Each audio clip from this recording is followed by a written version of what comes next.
Good morning dear students. आज हम chapter शुरू करने वाले हैं इंटरनेशनल ऑर्गेनाइजेशंस, जिसका नाम है अंतर्राष्ट्रीय संगठन। हमने पहले जो पार्ट पढ़े उसमें हमने पढ़ा एंड ऑफ बाइपोलरिटी के बारे में। अब हम डिस्कस करेंगे इंटरनेशनल ऑर्गेनाइजेशंस के बारे में। बड़ा इम्पोर्टेंट चैप्टर है। इंटरनेशनल ऑर्गेनाइजेशन का अर्थ होता है बेटा अंतर्राष्ट्रीय संगठन। इसके साथ में सबसे पहले इसका एक ओवरव्यू दिया गया है, आप देख पा रहे होंगे ओवरव्यू को। इस ओवरव्यू में लिखा है कि in this chapter we shall discuss the role of international organisation after the collapse of the Soviet Union. इस अध्याय में हम सोवियत संघ के बिखरने के बाद अंतर्राष्ट्रीय संगठन की भूमिका के बारे में पढ़ेंगे। We shall examine how in this emerging world there were calls for the restructuring of international organization to cope with various new challenges including the rise of the US power। हम देखेंगे कि एक उभरते हुए विश्व में नई चुनौतियों का सामना करने के लिए अंतर्राष्ट्रीय संगठनों के रिस्ट्रक्चर पुनर्निर्माण की बातें हो रही थी। इन्हीं चुनौतियों में एक थी अमेरिका की जो पावर है उसका बढ़ना। The potential reform of the United nation security council is an interesting case of the reform process and it's difficulties. सुधार की प्रक्रिया और उनकी कठिनाइयों की एक मिसाल संयुक्त राष्ट्र संघ की सिक्योरिटी काउंसिल में बहुत अधिक बदलाव भी है। The chapter closes by asking if the UN can play any role in dealing with a world dominated by one superpower। संयुक्त राष्ट्र संघ से भारत का जुड़ाव और सुरक्षा परिषद के सुधारों को लेकर उसका दृष्टिकोण भी एक इम्पोर्टेंट रोल है। और इस अध्याय में चैप्टर में हम पढ़ेंगे कि और ये सवाल भी आएगा कि संयुक्त राष्ट्र संघ ऐसे विषय में कोई भूमिका निभा सकता है जिसमें किसी एक महाशक्ति का दबदबा हो।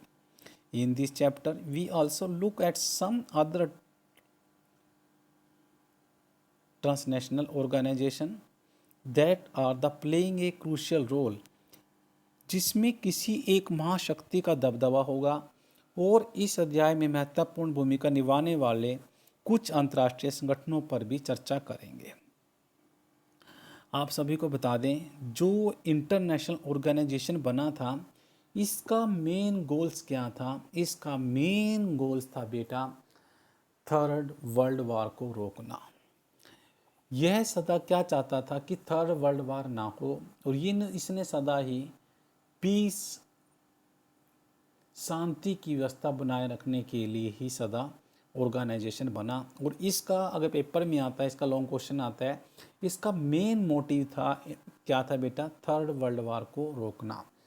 जैसा कि ये पिक्चर दिखाई गई आप स्क्रीन पर भी देख रहे हैं। जो ये पिक्चर है यह क्या है, यह एक सिंबल है किसका, इसने लिखा है this is the United Nation logo. यह संयुक्त राष्ट्र संघ का एक प्रतीक चिन्ह है। और the emblem has a world map with A olive branches around it. क्या कहते हैं कि इसमें दुनिया का नक्शा बना हुआ है और इसके चारों तरफ जो लीव्स दिखाई दे रही हैं वो किसकी है, ओलिव ब्रांचेज की लीव है, जैतून की है पत्तियां हैं, और सिग्निफाइंग वर्ल्ड पीस। और जो ये पत्तियां दिखाई गई हैं ये पत्तियां किसकी ओर संकेत करती हैं, विश्व शांति की ओर। आपको सबसे पहले पूछा जाएगा, पेपर में पिक्चर आती है, आपको बताया है पहले पूछा ये पिक्चर किसको शो कर रही है, ये पिक्चर किसकी है। ये एक सिंबल है, लोगो है, किसका है, संयुक्त राष्ट्र संघ का है। और इसमें दुनिया का नक्शा बना गया और जो इसके चारों तरफ लीव्स दिखाई दे रही हैं ओलिव की, ये किस चीज़ को आइडेंटिफाई करती है, सिग्निफाई करती है पीस को। पता लग गया। अब इसका चैप्टर को स्टार्ट करते हैं। इस चैप्टर को स्टार्ट करने से पहले भी इसके नीचे एक पिक्चर और आनी आएगी। अच्छा, आई गई। सबसे पहले कि ये कहा जाता है कि हमारा फर्स्ट टॉपिक है कि वाई इंटरनेशनल ऑर्गेनाइजेशन, हमें अंतर्राष्ट्रीय संगठन क्यों चाहिए। हमें अंतर्राष्ट्रीय संगठन क्यों चाहिए, बड़ा इंपॉर्टेंट लेसन है। Read the two cartoons on this page. एक और इस तरह के कार्टून और टिप्पणियां हैं, और बोथ द कार्टून्स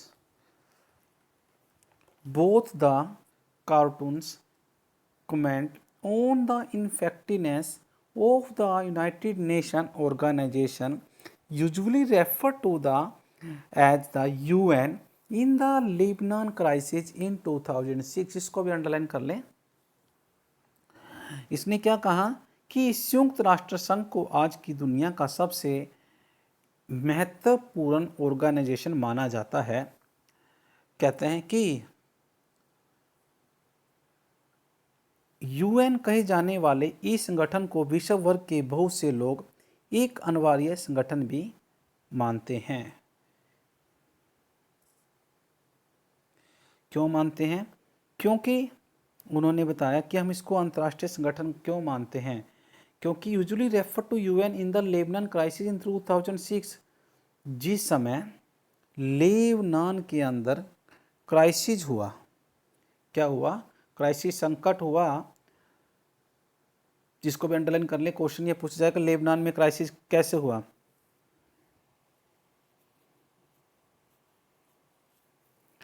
कहते हैं कि both the cartoon represent the kind of the opinion that we often hear about the UN। कि कहते हैं जो दोनों के दोनों जो कार्टून दिखाए गए हैं, ये कार्टून हमें बताते हैं कि जो संयुक्त राष्ट्र संघ है उनकी ज़रूरत है, और ऐसे दो लोगों का विचार ही पढ़ते हैं जिन्हें इन संगठन में काम करने की भी जानकारी है, और जो यह संगठन बनाया जाता है यह संगठन उन पे के ऊपर नज़र भी रखता है, और शांति का भी प्रतीक माना जाता है। इसके साथ में उसने पिक्चर दी गई है। इस पिक्चर में उसने लिख दिया ड्यूरिंग जून 2006। ये पहले पिक्चर में आनी चाहिए थी, पीछे बताई गई है, पता नहीं कैसे, पहले आना चाहिए था ये। ड्यूरिंग 2006, जून 2006 में क्या हुआ?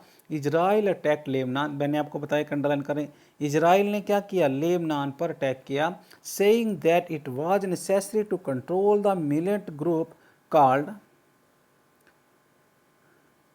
हिजबुल्लाह। उसने क्या कहा कि उसका कहना था कि जो उग्रवादी गुट है हिजबुल्लाह पर नियंत्रण करने के लिए हमला भी जरूरी है। Large number of civilians were killed and many public building and even residential areas came under Israeli bombardment. उसने क्या कहा कि भारी संख्या में आम नागरिक मारे गए और कई सार्वजनिक इमारतें, रिहायशी इलाके बमबारी की चपेट में भी आ गई थी। The UN passed the resolution only August and the Israel army withdraw from the region only October. उसने क्या कहा कि संयुक्त राष्ट्र ने इस मामले में एक प्रस्ताव पास किया। वो कब किया गया था? अगस्त में। उसमें क्या कहा गया? जो इजराइल की जो मिलिट्री है इस इलाके से अक्टूबर में ही वापस हो सकेगी। इसलिए क्या कहा? Both these cartoons comment on the role UN its secretary general in his episode. उसने क्या कहा कि जो ये दोनों के दोनों पिक्चर दिखाई गई हैं ये संयुक्त राष्ट्र और उसके महासचिव की भूमिका पर भी टिप्पणी करती हैं। अब आगे देखते हैं क्या कह रहा था ये पैरा।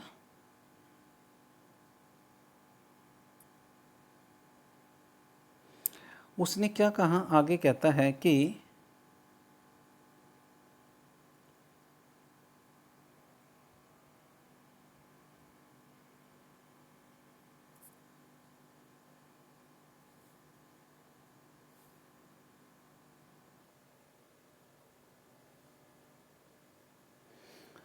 अगर हम कहते हैं कि on the other hand we also find that UN generally regarded as the most important international organisation today's world.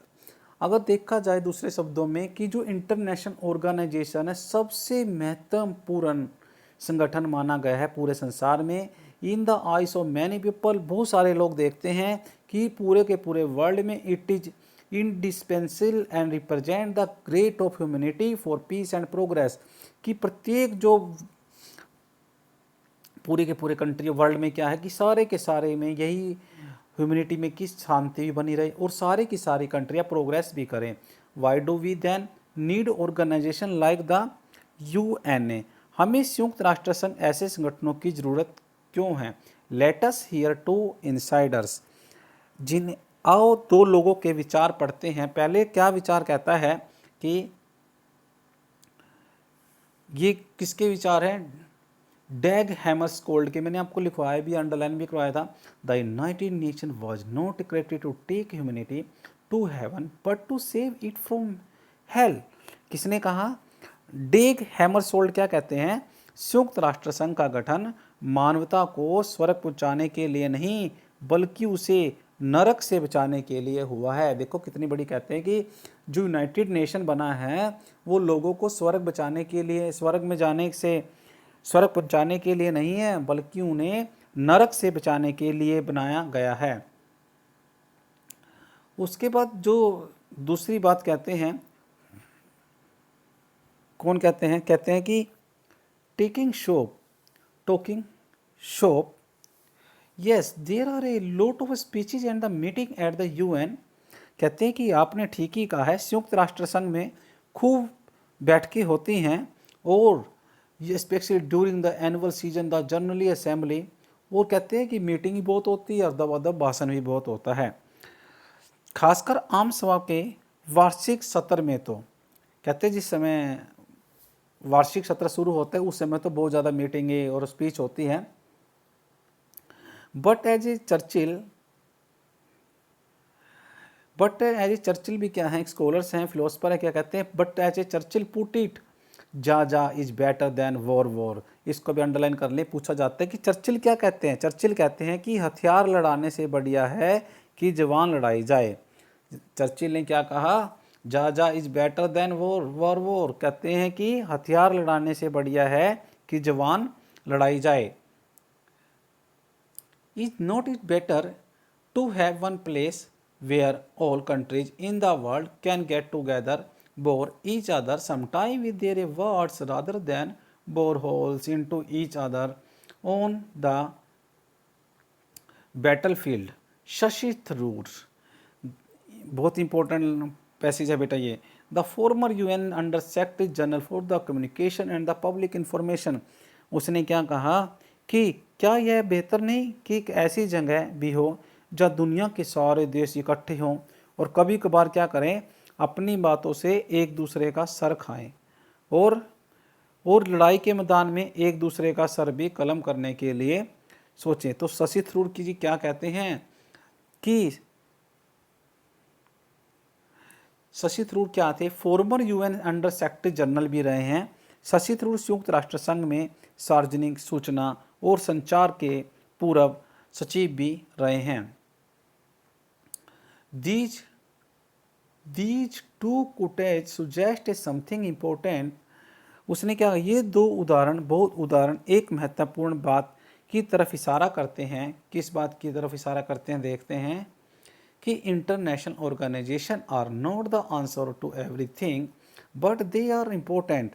अंतर्राष्ट्रीय संगठन हर मर्ज की दवा नहीं है लेकिन वे फिर भी महत्वपूर्ण हैं। क्यों हैं, क्योंकि international organisation help with the matter of war and peace, क्योंकि अंतर्राष्ट्रीय संगठन युद्ध और शांति के मामलों में मदद करते हैं। They also help countries cooperate to make better living a condition for us all. वो विदेशों की सहायता करते हैं ताकि हम सब की बेहतर जीवन की स्थिति कायम हो सके। Countries have conflict and difference with each other, देश के बीच मनमुटाव और झगड़े होते रहते हैं लेकिन that does not necessarily mean they must go to war to deal with their antagonism. किसका मतलब यह नहीं कि हम वैर विरोध के कारण वे एक दूसरे से युद्ध की ठान ले। They can instead discuss A continues issue and the find peaceful solutions. इसकी जगह बहुत सारे विभेद के मसलों पर बातचीत कर सकते हैं और उसका एक शांतिपूर्वक समाधान भी ढूंढ सकते हैं। Indeed, even though this is a rarely noticed, most conflict and differences are the resolved without going to war. वो कहते हैं कि अधिकांश झगड़े और विभेदों का समाधान बिना युद्ध के ही किया जा सकता है। The role of an international organization can be important in this context. लेकिन यह एक ऐसा भी तथ्य है जिस पर कम ध्यान दिया जाता है। An international organization is not a superstate with authority over its members. अंतर्राष्ट्रीय संगठन कोई शक्तिशाली राज्य नहीं होता जिसकी अपने सदस्यों पर भी धौंस चलती है, रोब चलती हो। And international organization is not superstate, कहते हैं कि कोई शक्तिशाली राज्य नहीं है जो कि अपना सभी सदस्यों के ऊपर अपना रोब चलाए। वो कहते हैं कि it is created by the and respond to states. It comes into being when states agree to its creations. वो कहते हैं कि अंतर्राष्ट्रीय संगठन का निर्माण भिन्न भिन्न राज्य ही करते हैं। Once created, it can help member states solve their problems peacefully. और यह उनके मामलों के लिए जवाबदेही होता है जब राज्यों में इस बात की सहमति हो जाती है। और अंतर्राष्ट्रीय संगठन बनना भी चाहिए और ऐसे संगठन कायम भी होने चाहिए, क्योंकि एक बार इसका निर्माण हो जाए तो समस्याओं के शांतिपूर्ण समाधान में सदस्य देशों की भी मदद करता है। आज आपका ये फर्स्ट पार्ट है, अच्छा लेसन है इन यूएनओ और इंटरनेशनल ऑर्गेनाइजेशन। बस आप बात एक ध्यान रखें कि इसका मुख्य गोल्स क्या है बेटा, थर्ड वर्ल्ड वार को रोकना। और हमेशा ये क्या करेगा, बहुत सारे पैक्ट करेगा, बहुत सारे ट्रीटी करेगा। कोई देश अटैक करेगा तो बीच में आकर ट्रीटी करने की सोचेगा, उसके बारे में भी पढ़ा जाता है। Thank you, have a good day.